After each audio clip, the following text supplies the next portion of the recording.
Alright, good evening po sa inyong lahat at welcome na naman sa isa na naman interesting episode ng Tech Sabado. Ngayon po ay Saturday, 8 to 9 p.m. po kami. Siyempre on our 10th year na po, kaya ibang-iba na po ang Tech Sabado ngayon. Mapapansin nyo naman for the past several months, ibang-iba na yung format namin. So we're continuing this in our new show and the succeeding shows. Okay, Jing Garcia po ng TechSabado.com and of course, the Manila Times. Papakilala ko na ang aking mga kasama dito since 2015. Siyempre, ang unahin ko lang, walang iba kundi ang executive editor ng Newsbytes.ph, walang iba kundi si Atty. Melvin Calimag po, magandang gabi sa inyong lahat. Nandito po tayo sa napakagandang venue natin sa Quad, sa Asian Century Building dito in the heart of BGC. And of course, kasama pa rin natin ang Limang Siglo ang ating collaborators for Tech Sabado, led by J.R. Contreras and his Angels. Okay. Of course, dito sa Tech Sabado, hindi mawawala ang ating Tito ng San Pablo. Walang iba kundi si Tito. Magandang gabi po, Raymund Tribdino po, Tito Tribs ng The Manila Times, cleantechnica.com at ng Tech Sabado. Gaya ng sinabi ko sa opening ko, it will be another interesting episode for us. And syempre, Tito Tribs will introduce our new guest for tonight. Magandang gabi po sa lahat. Kasama po natin ngayon ang mag-amang, si Benedict Allen Go at saka si Jacob Go. Si Benedict po, matagal ko na hong kilala na nagtatrabaho pa ako sa isang car company. At siya po ang president, CEO and president of DAF Trucks, which is a European truck brand sold in the Philippines. Sila po ang exclusive distributor.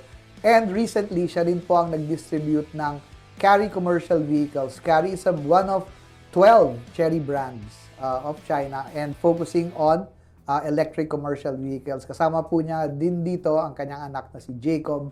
Sabi po ni Jacob, siya ang Vice President for Operations. So, tatanong ho natin sa mag-ama. Hindi ba COO? COO. Child of the owner. Tanong natin. Welcome, gentlemen, to Tech Sabado. Thank you for having us. Ako magbabato ng question. Pag nag-uusapan natin kanina, Benedict, tungkol dun sa usapan na hindi natuloy, yung to be able to overcome the problem of the oil crisis, binaba to Euro 2 yung supposedly pagbenta ng diesel. Just a quick thinking. What do you think about that? I cannot say it. I cannot say what I think, pero technically it's so far off from what everything should be. Okay. We're at Euro 4 right now. Our vehicles are Euro 4 and up. Tapos babalik mo sa Euro 2, so you're gonna damage a lot of things, a lot of engines. Pero it is what it is. Yes. Ganun ba yung magiging problema nun? Kasi hindi rin natuloy, di ba? They were really trying to to figure out a way to get out of this current crisis. And yun nga isa sa mga naisip nila, which actually a lot of people found it ridiculous. Parang advance ka na, tapos 2 step backward ka pa. So ganun talaga effect niyan sa mga engines? Yeah. Well, you have to understand, in Asia, I think we're the only country left using Euro 4. Everybody else is using Euro 5, Euro 6. Euro 5, Euro 6. Tapos tayo, we're at Euro 4, and then gusto na naman nila ibaba na Euro 2. So, di ba, I mean, I don't wanna say anything, pero dyan na naman mapupunta yung, kasi mahal yan, yung ganyan. Pero hindi, kasi you're looking at the whole air, Clean Air Act. Yeah, it's a violation of the Clean Air Act. So, medyo... Ganito lang yan, Tito Jing. So, the idea daw to bring in the Euro 2 was to serve basically the public transport. Because we know all of the jeeps can run on Euro 2. So you're still accepting the fact that all of these transports are... No. I'm not accepting the fact. I'm just saying that was the idea, but it was a faulty idea from the start. The faultiness of the idea is because we have laws. Clean Air Act is number 1. It's already going to be a violation of the Clean Air Act. I don't think you can abrogate a law just because you need to save on something, di ba? So, bakit na naisip yun? Is it gonna be cheaper ba? It is. It is going to be cheaper. So, di ba? It's going to be cheaper. And yung sources are also problematic because diesel fuel, when it comes, it goes through levels of distillation, of refinement. Euro 2 is already practically, not produced. So in the refinement process, wala nang gumagamit kasi, di ba? Not even for ships or equivalent to bunker fuel. Di ba? So, Bigyan lang natin analogy para sa mga audience natin. Kumbaga, yung Euro 4, naka-LTE ka na. Yung Euro 2, babalik ka pa sa GSM. Parang gano'n Babalik ka pa sa GSM. ganun Correct. technology. Parang Correct. gano'n yung mangyayari. Yes. Na wala nang gumagamit ng GSM. so bakit ka pa babalik doon? Okay. Bakit ka babalik? Para maintindihan nila, baka Euro 4, Euro 2, kasi marami rin naman hindi gumagamit, hindi nagpapagasolina. So they Correct. don't have any idea kung ano itong pinag-usapan na Euro 4, Euro 2, and Euro 5. Bakit nga ba tayo nahuhuli? Ano bang difference nun? Mahaba story here, boss, pero wag dito. More on government policy ba? Yeah, in all other countries, Euro 4, Euro 5, Euro 6, if you go to Europe, Euro 6 is already the norm. If you go to North America, they have a different classification. If you go to Asia, all of our countries around us, Euro 3, kukunti na lang naging Euro 3. Euro 5, Euro 6 na. Taiwan is at Euro 6. Hong Kong is at Euro 6. Everybody is going that way kasi yung usok, lahat ng tao apektado. Correct. Asthma and all that. I mean, health is So habang tumataas yung number, gumaganda Yes. yung emission. We're talking about emission here, sulfur right? content. Sulfur content. Oh, sulfur content ng Correct. emission. So because in the production of diesel, sulfur is a necessary. It in the distillation, in the refinement, sulfur is a necessary byproduct. So you need to bring that fuel down by further refining it, filtration and so on, to get it down to Euro 6. And also, in terms of efficiency, Euro 6 will burn better than Euro 2. So, tingnan mo yung mga jeep na tumatakbo sa kalsada, bigla yung usok na Correct. Oh, okay. Diba? Diba? So yun, that's So, yun bad na. if you're inhaling that smoke, that's bad. Diba? Correct. Pero And that's happening every day that's happening Yes. on the road. Yeah. Yes. And that's happening every day, even with our jeeps that are running on Euro 4. Eh, tawag na nga natin dun, Euro negative 2. What about the tricycles? Di ba, under Tuti the, pa rin. dapat, Wala nang I don't think they registered two-stroke tricycles anymore in Metro Manila. Sa mga Kailangan provinces, four-stroke, no? Sa mga provinces, mayroon pa rin. So, now, because of that discussion po, dun sa usapan, and as I mentioned, sina Benedict, they distribute DAF trucks. And DAF is a European truck, a Dutch brand. And they've always been into low emission engines right from the start. And nung ini-import yan, I remember ini-import yan ni Benedict dito. And it will run even on lesser grade fuels, but will still have lower emissions because of the way that the vehicles are constructed. Which is now for me, and tell me if this is correct, the transition from in the transport logistics sector, the transition from diesel to electric vehicles. Diesel to electric, okay. As a DAF dealer, talagang European yung lahat. So the way that I if you're asking me why we started doing Yes. EVs, we went to China. So we went to China, tapos we got in a taxi. Pagsakay namin ng taxi,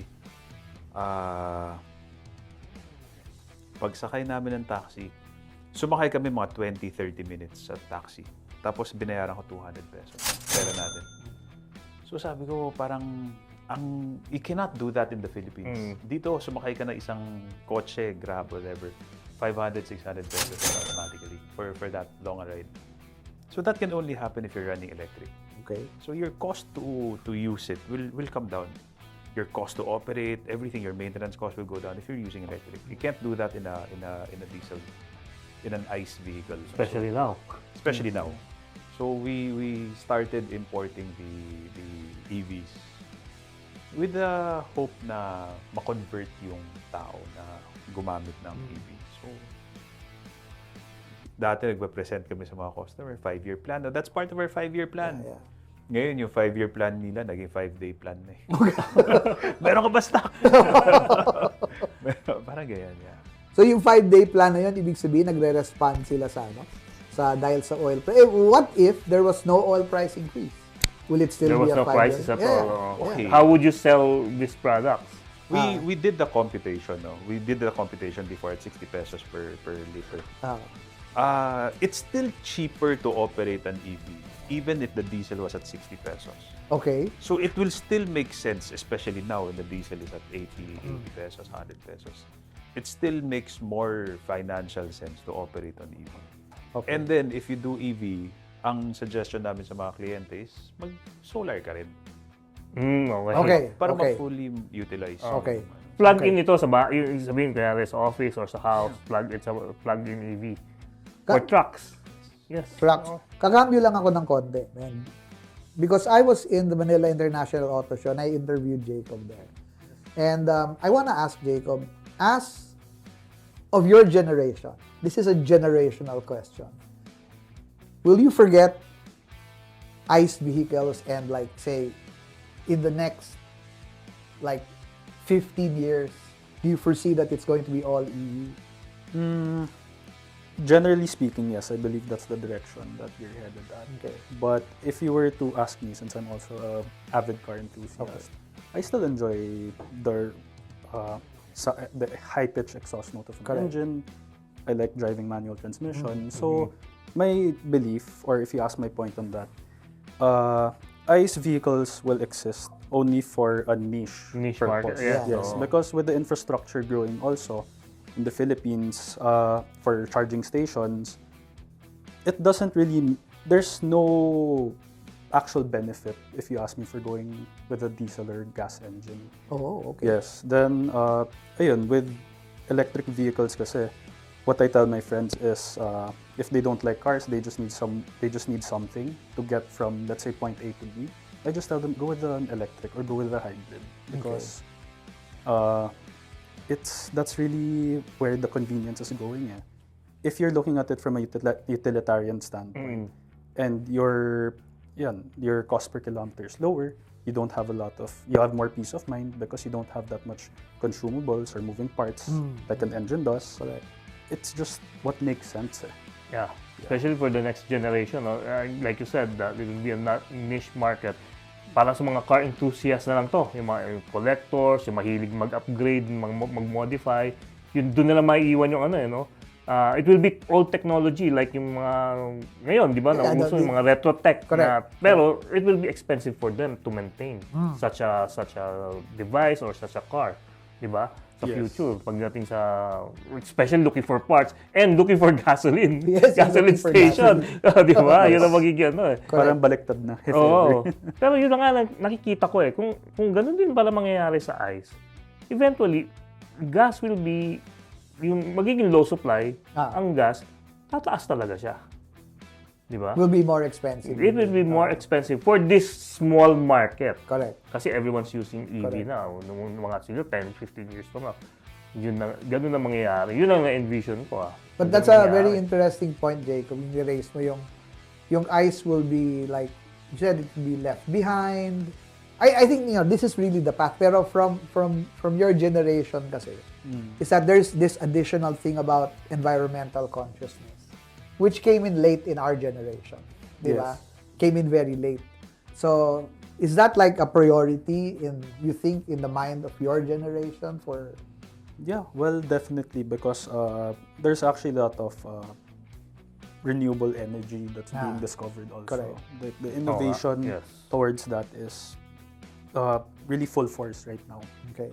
And actually before, let's say 5 or 10 years ago, hybrids were already frowned upon. Pero now with where we're at, everywhere you go in Manila, you already see a hybrid, you see an electric vehicle. So people are starting to see the actual quality and benefit of using these vehicles. So from a personal standpoint, they see the benefits of paying for less. Pero if you're running a logistics business or a business that requires a lot of transportation needs, it really makes sense to shift towards electric because if you look at the distance traveled, let's say comparing an EV to ICE vehicle, you're at more than 50% or like let's say 50% for savings already. You don't have that much downtime.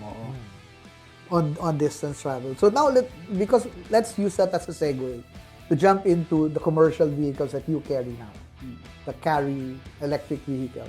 commercial. So, ang Karry po, ang Cherry sa China, marami siyang brands. May Freelander, may, di ba? Daming brands eh. Yes.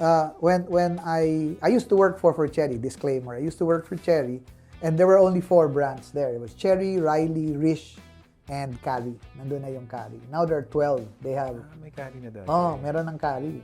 And we tried to import a couple of Karrys to the Philippines. I think we brought in mga 50 na small vans. About the size of a K car. Oh, na small van. And Parang super carry ng Suzuki. oh, parang super Karry ng Suzuki. And it had a 800cc engine, and it was very difficult to sell. It was very difficult to sell at that time kasi yung competition mo iba, and then the taxing structure was different. But now, when I saw the Karry electric vehicles dun sa Manila International Auto Show, I was not only impressed by the design, but when I researched later, the engineering is built to commercial vehicles talaga. It's not like a redesigned platform. Ito, inisip nila, ang gagawin nito sa sasakyan na ito, babiyahe lang ng babiyahe, tapos ang kailangan gawin, flat floor, tapos yung suspension iba, and there's a different bias of the weight and so on. So, the thinking is very different. It's away from, we're going to convert a commercial vehicle and put in a battery. Here is going to start with a platform that is designed for a commercial vehicle. From the ground up. From the ground. Okay. Di ba? Tell us more about the products that you carry. Starting from, what was the van there, Jacob? The van, the small one-seater, and the... Yeah, so, well, just a quick overview. So, what we provide is single-seater solutions. This is all for Yung electric. ganda yun, Tito G. Single-seater all the way to, let's say, tractor heads. Yes. Pero lahat commercial, for commercial use. Yes, Okay. and we have, they're all EV. Oh, tractor heads. Yeah, Okay. so there's mini trucks, there's light-duty trucks, and vans, which are all electric. Okay. Ba't mo naisip? Yun nga. So, yung cost to operate eh. Di ba? I mean, at that time, at 60 pesos, okay lang, tanggap mo na eh. Pero yung sumipa na siya sa 80, overnight, nag-double, di ba? Correct. Oh, yes. So, Hindi 150. 120. Yeah. Oh. I think what's happening now is a shift in logistics requirements. So, magbabago na yung isip ng tao. Ayaw na niya maging reliant sa diesel, ayaw na niya maging reliant sa fuel. So, ngayon, lahat ng tao ngayon going into renewable energy, maglagay ka ng solar, papatakbo mo na yung sasakyan mo. Correct. Wala ka ng puhunan. Especially most of commercial vehicles are diesel. Yeah. Di ba? Yun ang isa sa mga tapos, main issue dyan. Yun pa yung, okay, I don't know what car you drive, but have you tried the shift to EV, to hybrid? Have you done that? Well, only on a test drive. But Yeah. si attorney is considering to get Oh. an EV. Everyone's considering actually. Yeah. Imagine the kind of savings that you will have. You already know, people are talking, you know the savings that you will have if you use an EV. Ngayon, imagine you having your own business, you have 10 units, you have 15, you have Yes. 20. Dun ka sumsukan ng pera eh. Tama. That's so true. Diba? Yeah, tama. Imagine mo, lahat yan palitan mo, di yung savings na yan. Kahit na ikaw, huwag ka na magpalit ng kotse, mag-petrol engine ka pa rin. May pambayad ka na eh. Correct. So, Correct. Basta napalitan mo yung buong fleet mo. Yeah. You change your fleet because that's where everything is happening. Yung driver mo, pag lumabas yung driver mo, kanya na yung kotse, matulog siya dyan sa loob. Hindi mo na alam eh. With the engine running, that always happens. Yes. So he's consuming your fuel. He's sleeping inside the vehicle, consuming your fuel. May mga driver, di ko sasabi lahat, pero may mga nagpapaihi. Diba? Na nakakukunan ka ng diesel, benta, diba? So, with an EV, wala na lahat yan eh. Ang sabi ko sa customer ko, sabi niya, tinanong sa may isang customer, tanong sa akin, may aircon ba yan? Meron. Tanggalin natin. Hindi po. Hindi, I mean, I can remove it, Yeah, pero yeah. bigay mo na sa driver mo yan. Correct. Kasi even if he sleeps inside a car with the air conditioning on, the amount of power it will consume will not be the same as a diesel. Okay. So it will still be more efficient. Okay. At least happy driver mo. Diba? Keep him happy. Your driver will biyahe whatever it is. Keep him happy. Tapos, hindi ka na mawawalan ng diesel. Wala na yung mga paihi. Correct. So, diba? I mean, it just makes more financial sense. And even, we keep mentioning kasi the cost of operations, the cost of what is the liters, Cost per kilometer. the liter equivalent gasoline, di ba? There's a term now that says that the power consumed equivalent into gasoline. Kilometer per kilowatt. Oh, kilometer per kilowatt, di ba? So bago natin continue sige. yung usapan natin na yan, break muna tayo. Babalik ang Tech Sabado after a few moments. Okay.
Okay, we're back dito sa Tech Sabado. Pinag-usapan pa rin namin dito yung ano naman, no?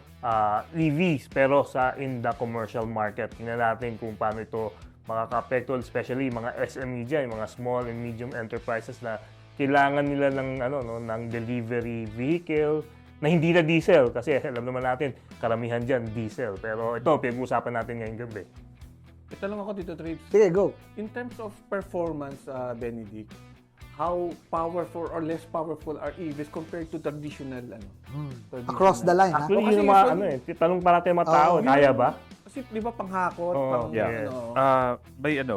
May different range yan. So, really depends on what your requirement is. If you require a truck that will carry 1 ton, I will give you a truck that will carry 1 ton.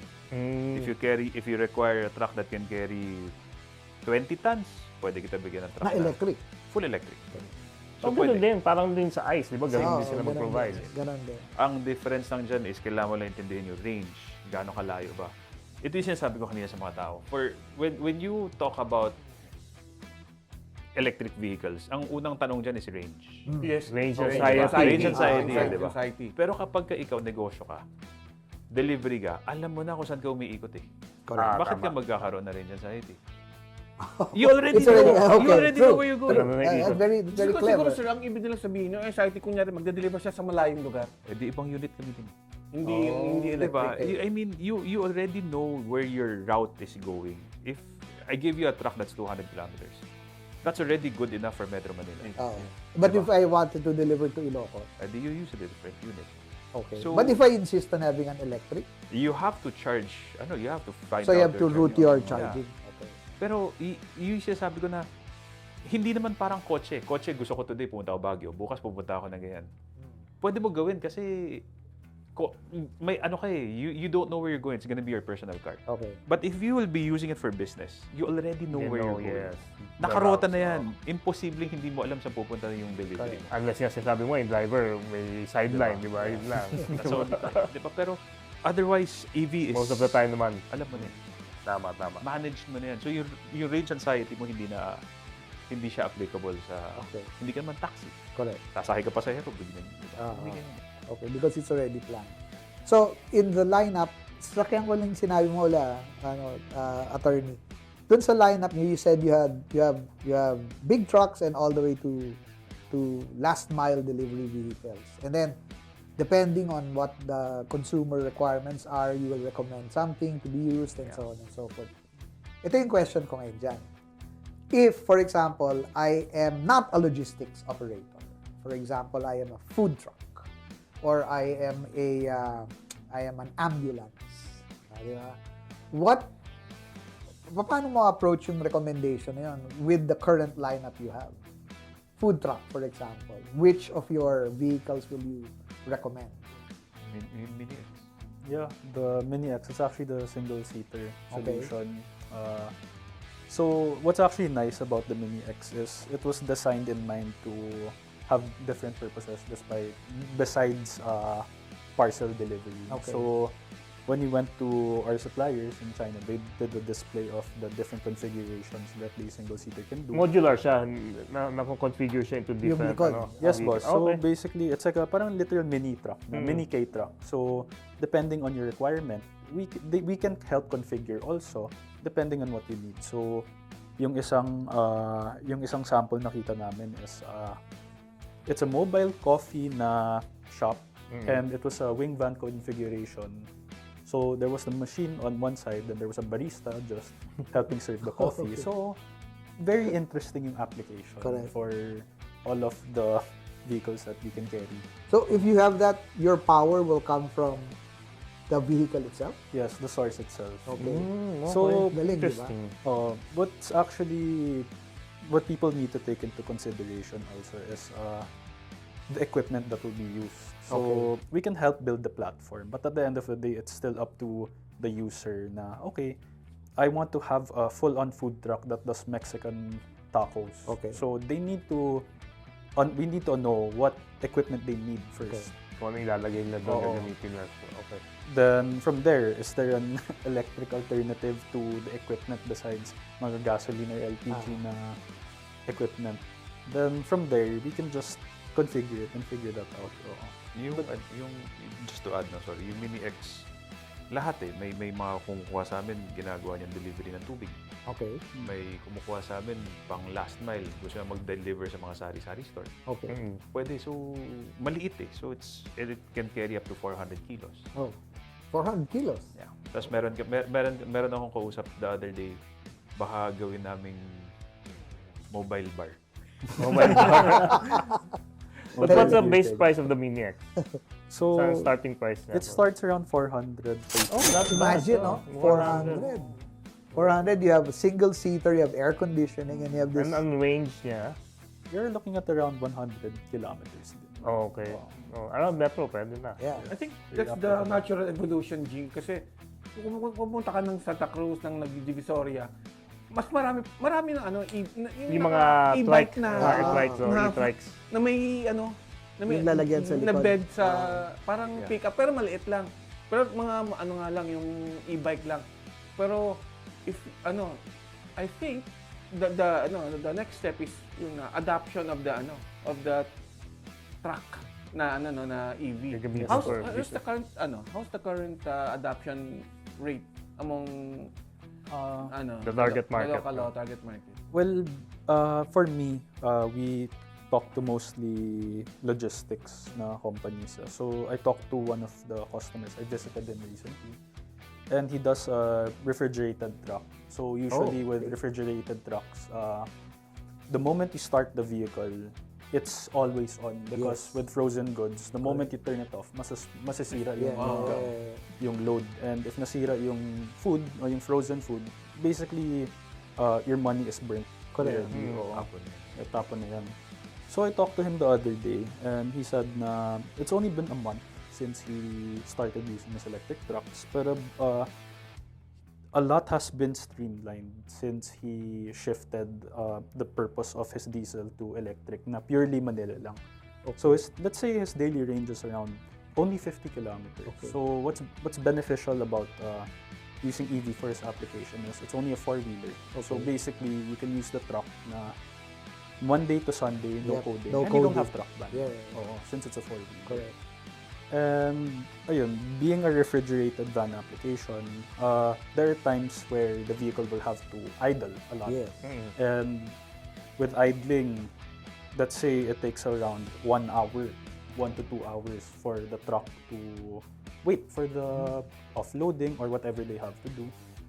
And with EV, what's nice about it is you don't have any consumption if you're standing still. It's very minimal. Yes. Di ba? So, unlike pag ice or diesel, talagang Constant yung consumption. para ka rin tumatakbo. Correct. Di ba? Yes. Okay.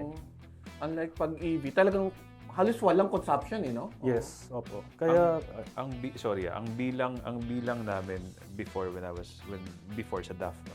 Ang bilang namin is 1 hour idling is equivalent to traveling around 25 to 30 kilometers. Diba? Layo na. 1 hour idling. talaga? Ang 1 layo. hour. Kaya yung driver na natutulog, yun yung tinatakbo niya. Oo, Ganun 25 din, no? kilometers. With EVs, that's zero. No, not zero, may konti. Very, Oh, very but, minimal. minimal. Very minimal. So just imagine your price of diesel right now. Talagang Correct. parang ano yun, nagsusunog ka talaga ng pera. No? Nagsusunog ka ng pera, yan. Yun literally. And even if, but diesel will never come back to its old prices, but even if it goes down even lower now, it's still more efficient It is. per kilometer It is. when you're using Yeah, it EVs. is. Cost efficiency talaga. By far, electricity. Okay, ang tao ngayon sasabihin niya, coal tayo coal power tayo. Mahal talaga kuryente correct, natin. mahal, oh. So, pag mag-solar ka, edi, may equalize mo yun. Puntahan natin yung usapan ng solar yan. Pero isa-isahin muna natin yung modelo mo sa Karry. So, we already talked about the Mini X. What's up the scale next? Okay. We have the Mini X. Tapos we have 4-wheeler, 1-ton payload. We have 4-wheeler, 1.5-ton payload. We have 6-wheeler, 4-ton payload. Okay. We have, this is for the trucks pa lang, no? We have the tractor head. Okay. Yan, So, hindi ko nakita yung tractor head. Wala. The tractor heads are actually incoming. Okay. Tractor head can pull around 20-30 tons. Okay. Full EV. Tapos we have dump trucks. Yep. Yung mga malalaki na pang construction, mining. Yeah. Full EV. Full EV. Tignan mo mining ka or construction ka, umiikot ka, doon ka na rin. Yes. So hindi ka lalayo. So, Correct. ang diesel mo, consumption mo, 1.2 kilometer to 1 liter. If you use, so how much will that be? If you use an EV, imagine the cost savings that you will have. Correct. Kasi hindi ka man lumalayo yun. Doon ka lang umiikot. So talaga for me, ako dati hindi ako naniniwala pero ngayon sabi ko wow. Ang layo na ng narating ng technology when it comes to EV. Hindi ko nga ma-imagine like 30 tons kaya on an electric motor. Diba? Ganun talaga. Can you explain yung technology behind it? Do you have may konting ano ba? Okay, it all boils down to battery capacity. Okay. Battery capacity and the axle, the motor that's installed on it. So for example, for the tractor heads, the ones that we have incoming for tractor heads are 400 kilowatt battery capacity. And how is that battery position? Standing up? Standing up. Okay. We do have two configurations. One is standing up behind the cab. The Okay. other one is on the side. On the side. Nasa nasa gilid. Above axle. No, in between the wheels. Okay. Okay. So we have that. Really depends on the configuration. So we have 400 kilowatts. For the smaller ones, we have 30, 40 kilowatts. That's already good enough to travel 200 kilometers with a 1-ton payload. Correct. So, depending on your application, so we have that. Ang kailangan lang bantayan if you want to go EV, if you do commercial vehicles, is the payload capacity. Kasi, I say that because pag naka-EV ka, dehado ka na sa karga eh. Kasi may baterya ka na eh. The weight of the battery. Yeah, Okay. so doon. So talo ka na doon. So I mean, you have to compensate that. Compensate by balancing out your cargo, making sure your cargo is only up to spec. Yes. Which is good because alam naman natin ngayon sa Pilipinas, one of the things that overwhelms safety is overloading. Yun. Yeah. Di ba? Pag nag-EV, mawawala yun. Kasi pag nag-overload ka, lilit range mo. Correct. Mababa yung range. How's the adoption sa provinces? Okay. Ng EV trucks? Okay. Lahat sila, basta alam nila kung ano yung gusto nila, yung rota nila, nandun na talaga. So, ang kailangan lang is, what we tell them is your charging. So, if you know already what your route is, your charging station, you have to build your own charging station because we don't have that. We don't have that infrastructure. So, I tell customers, you invest in your own charging network para you can charge your own vehicle. Will you construct a charging station? We can help them. We can teach them. We can tell them where to go. Pero we can help them. So, chargers are there. So, chargers, you can get AC chargers, you can get DC chargers depending on what you have. Sa yung charging naman, may Evro app naman. There are many apps now that tells you where the charging stations are. Pero pansin ko sa provinces, parang kukunti eh. Konti pa yung adoption. Papunta sa'yo, makakarating ako sa inyo, sa Nueva Ecija from here, on 3 charges. Rosario and then mga 3 charging stations. Parang nakakatakot Aabot na. yung galing ka Manila, punta ka Malaya, tapos pagdating mo doon wala kang charge. Hindi ka na Brown out. makakabalik. Hindi, meron namang mobile chargers eh. sabagay. Yung nga lang, yung, Mobile charger. medyo matagal. Correct. Diba? Correct. Ayun. Correct.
Okay, we're back again dito sa Tech Sabado sa mga naghahanap ng ng EV for commercial use. Eksakto tong episode na to para sa inyo. Dito Tibbs, may question ka kanina? Doon sa, we jumped off doon sa question, pero ngayon ilipat ko na agad doon sa, what is the next model that you want to introduce? And then let's go to the usapan of the mini, the mini and solar. Okay, for me, I would want to push yung mga light duty and medium duty trucks kasi yan yung that keeps the goods moving. Correct. So for example, transport costs went up already. Yeah. So now in order for it to normalize, equalize, we do EV. Kasi we did the computation, the EV is a bit more expensive than the traditional engine, no? But the thing is, with the savings alone that you will get on fuel, payback is less than a year. Yes, to a year, yeah. So nandun so bababa yung transport cost. Everything will go down. Your food cost will Mabilis go ang down. ROI, kumbaga. Oo. Yeah, tsaka kapag yung tao, para hindi magutom yung mga tao, mas mura na yung pagkain, mas mura na lahat. Semento, lahat mataas because of delivery. Correct. So, if you do EV, natural progression, bababa lang. Will go down. Okay. Natural progression. So what about yung mga 10-wheeler trucks? Is that, sabi mo kasi parang may payloaders ka pa na Mga dump EVs, truck, diba? dump trucks, you know? Traction. Yeah, meron ako mga dump truck na EV. So, yun. So, the computation there is para sabi ko kanina, dump trucks talagang yun lang yung rota niya eh.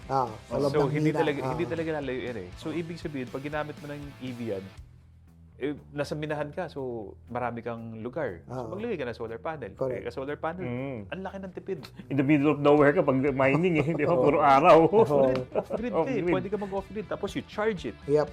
You put a battery, charge it. Tapos during daytime, pag wala kang driver, charge mo yung sasakyan mo.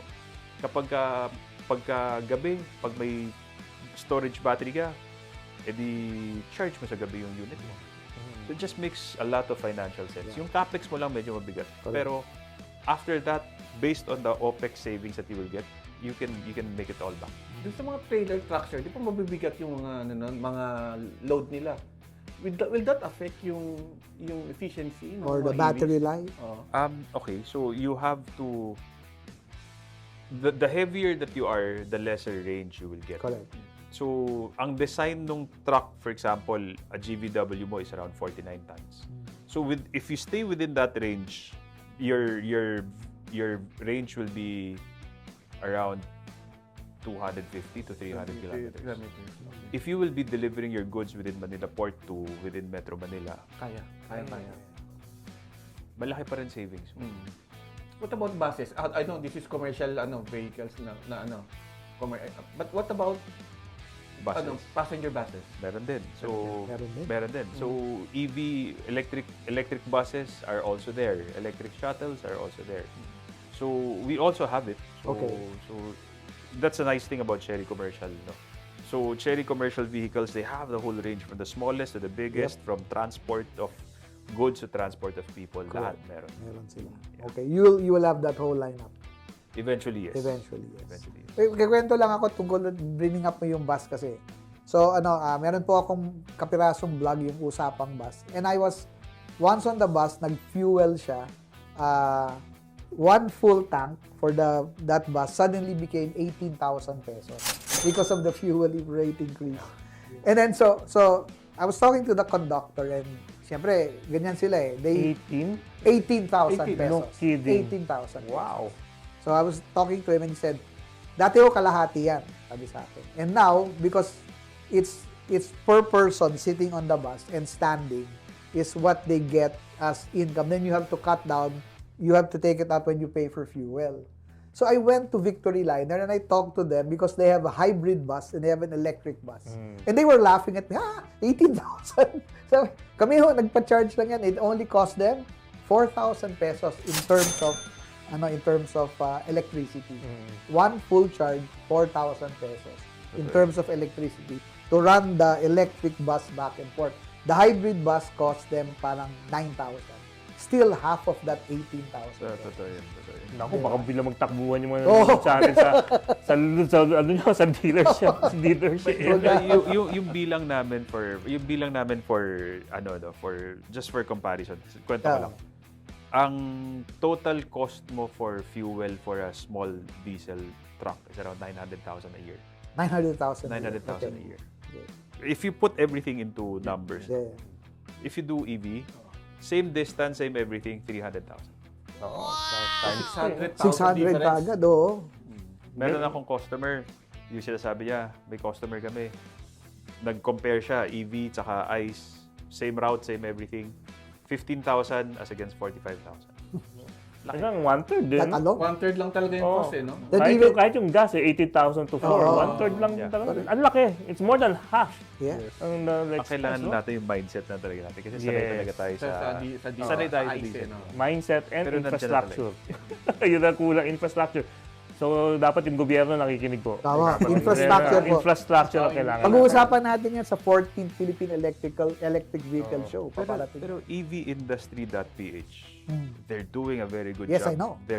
You register everything. Correct. Makikita mo na lahat. Actually, DOE is doing very good job in that.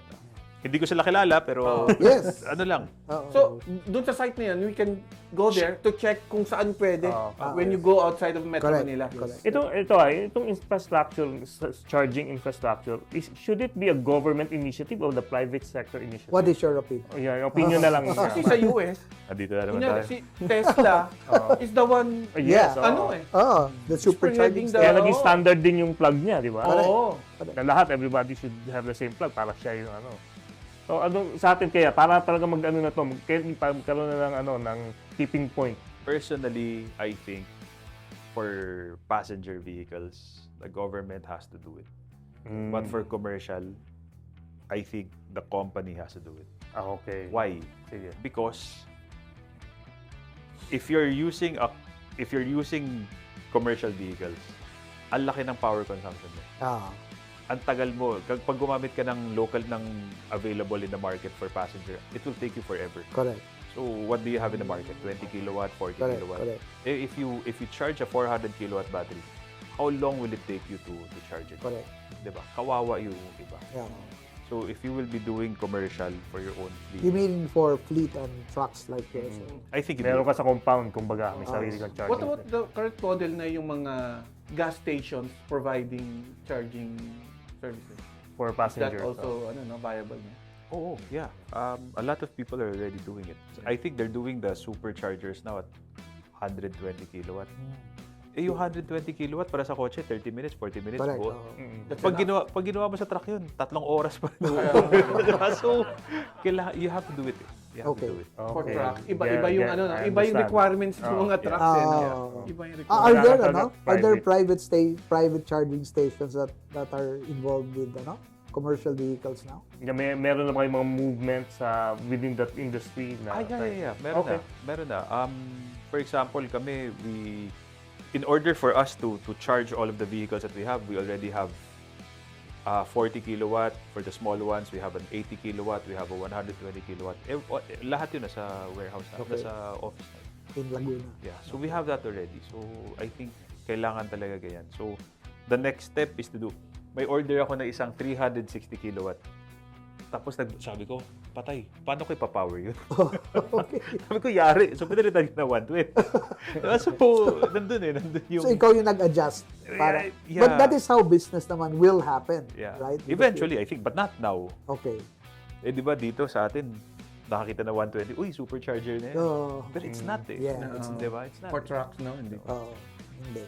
hindi siya. So we've covered that. We've covered the big, we covered the smallest vehicle. I think, and then we also covered charging. Balik ako ng balik sa solar. Kailangan ko bumalik dun sa usapan ng solar. Kasi sabi mo nga, mahal ang gasolinas, mahal ang kuryente sa atin.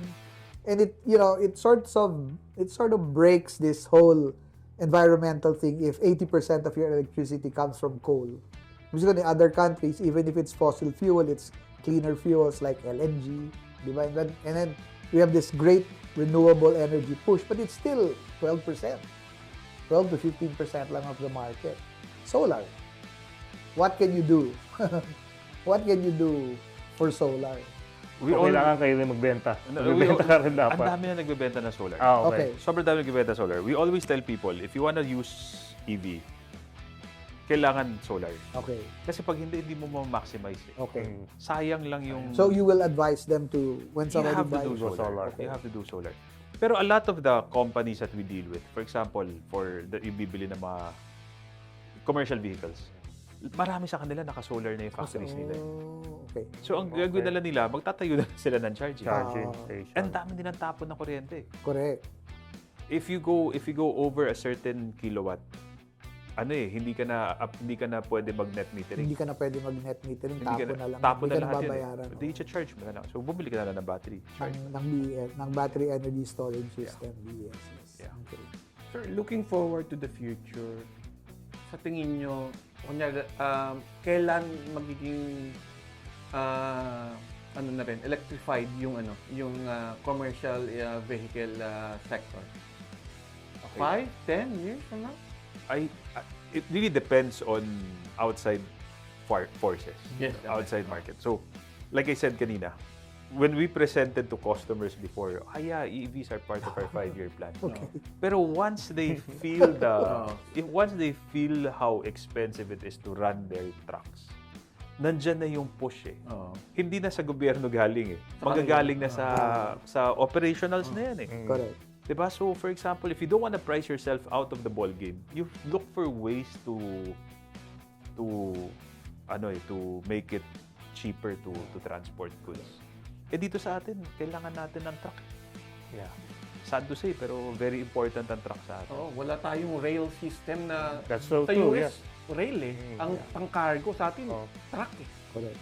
The entire journey of transferring goods, truck lang talaga eh. Truck lang talaga. Walang in-between. Tapos itatawid mo pa ng Roro. Diesel din yun. Diesel.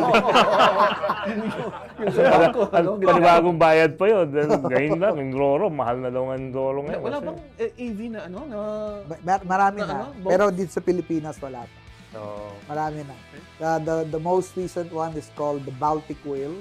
Okay. It's fully electric. Semi-electric kasi hybrid Sa Europe yan. sa Europe. LNG-powered hybrid cargo. LNG, isa pa yan. Maganda LNG. Pero wala tayong infra. Yes, wala tayong info sa LNG. So sir, 5, 10 years or anytime soon? Fearless forecast na lang, boss.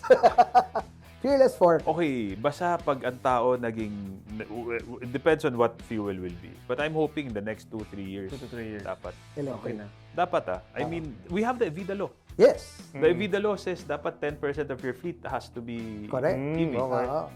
It's up to the government to enforce. Correct. Pero right Again, now, right now, nakikita ko passenger cars. Pero right now, pag tumitingin ako sa kalye, hindi pa yata ako nakakita ng commercial. Ng mga commercial trucks talaga na nandyan dumadaan. Bihira. Kung meron man. Kokonti. Yun nga yung ano, di ba? We started last year. Late last year kami nag-start. So, 5-year plan. So, ngayon, naglalabasan na yung mga unit. So, lahat sila, we weren't prepared for this also. So, now, people are starting to get their vehicles. Okay. So, the growth potential is tremendous for you. Yes. For everyone. Malaki talaga. Malaki kasi ang laki ng dependence natin sa diesel. Ngayon sobrang mahal na yung diesel, may crisis. This could be it, the trigger. Kung noon ang Tipping point. pandemic is the trigger for digitalization, payment. Ito naman, Tama ka dyan. Ang siya naman magiging for EVs, Correct. di ba? Globally, not only Yes. globally. And bibilib ako sa gamble mo with Karry because yung gamble mo with DAF na seldom ko makita na brand na truck. Nakikita ko siya pero hindi siya katulad ng the other Japanese truck. Even other European trucks like Volvo, for example, makita mo talaga. Pero DAF, sobrang bihira ako makita ng DAF sa Philippines. You'll be surprised, Tito G. And diyan ka nag-gamble as a distributor. I'm sure Example. it will be the same with the EV. Yeah. It will last. Di ba DAF has electric trucks also now? Yeah, DAF has it. They have a whole lineup of electric trucks. Yeah, DAF has it. Kailangan i-pitch natin sa ating kaibigan si Anak Yambao na pare. What's the biggest logistics operation? Oh, they have a 5-year plan, Really? which is going to be 5 days, I'm sure. Five After they days. watch this episode. 5-day plan. After 5 they days watch, na lang na, hindi na 5 years. I'm very close to Lek. He's their head of engineering. And 3 years ago, we were already talking about solarizing the whole warehouse. Nakilala mo siya when we went to inspect some of your trucks. And then he said, "Oh, sir, mukhang yung 5-year plan namin magiging 3-year plan na lang." That's now because of this. Ikli pa yan. O yan, so Lek, panoorin mo to. Pero yung mga European truck makers na going EV, ganun din ba ka-competitive sila? Oh, that's a really good question. Okay. Competitive against against China kasi China ngayon ang the EV kings. Price-wise, no. Okay. Mahal talaga, Europeans. Yeah, 200,000-300,000 euros. Oh. Wow. Diba? That's a lot. That's a lot. Diba? So, it doesn't make sense. Okay. Saka China has been doing this for so long. Yep. So true. Yeah. They're already ahead of the ball Correct. game. Saka yung battery, saka lang nang kagaling. Oh, 90% of the world's Yeah. Yung mga batteries. Europeans, doon sa China bibili ng Wala battery. sila doon. Diba? So, yeah. Okay, yes. Sige. Siguro, Trips, give them the No, floor. yes, Kung go meron ahead. silang You from the business angle, si Jacob from a generational angle. Of course, EVs. the place where to visit your, Yes, your and visit products, your trucks. showroom, okay. your website. Ikaw din. Okay, so currently we have 2 locations. Our main area or headquarters, as I'd like to say, is in Cabuyao or Laguna area. So we're right across the Cabuyao toll gate, and you can see na we're kind of easy to spot because we do have a truck on top of our office entrance. building. Yung ba yun? Yeah, kanila yun. Boss. Yun, so pala yun. recall is easier. So yan yung main headquarter namin. So generally, most of the units are there, and we also offer test drive within the compound. So it helps users decide na, okay, is this a good fit for me? And we also have a north location where smaller units can be seen. Pero we can't accept test drive. Doon sa north. But the option is there if Yes. people do want to view the units. And where to visit you online? Well, we're active on Facebook, Karry Commercial Vehicles or Karry CCPH. Okay. Yes. On Facebook. Benedict, Invite everybody. Okay. to see your, Yeah. Drop by our office. Tapos kayo, if you wanna see it up close, drop by the office. Cabuyao exit, yun lang, sabi niya. Yeah, we'll just flash your contact information. Yeah. Tito Trips will test drive one of the trucks. Yeah, sa out. compound. I want to test it out back. Kaya makita natin. Pwede yan, boss. Pwede. Hindi, gusto ko yung maliit. If you see the small one.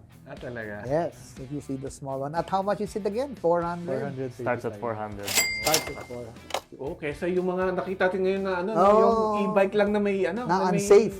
Dala ni Lola. Oo, yung dala ni Lola. Sa komportable ka may aircon. Komportable ka, may aircon at safe po. Yun. Okay, maraming salamat to Mr. Benedict Go and and his Jacob. son Jacob Go. They were our resource persons for tonight's episode. Maraming salamat din po sa ating venue sponsor, host, Quad here at the Asian Century Building at BGC, and of course to our collaborators, Limang Siglo, led by Jerry Contreras and His Angels. Ito Trips, ko naman. Magandang gabi po ulit. Maraming salamat, Bene. Maraming salamat, Jacob. Thank you for inviting. Panalo yung budol ko sa kanila. Kasi Akala, in-invite lang eh. No? Akala. Biglang naging akala kakain lang kami ng pizza, biglang napa-interview. Nayari ako. Alam mo na, next time, alam mo na. Nasusunod. Picture muna. Maraming salamat po, Raymund Tribdino po ng The Manila Times, cleantechnica.com at ng Tech Sabado. Hanggang sa next episode po natin. Ibis ulit. Back to you, Tito Jing. Yes, maraming salamat po. And again, thank you. It's another interesting night dito sa Tech Sabado EV in the commercial marketplace. Ayan po. Bukas po, huwag niyo kalimutan Sunday Business and IT sa Manila Times. Every Sunday po yan. And of course, next week, another fascinating Tech Sabado episode for everyone. Maraming salamat po. Good night and happy weekend. Good night. Thank you. Thank you for having us.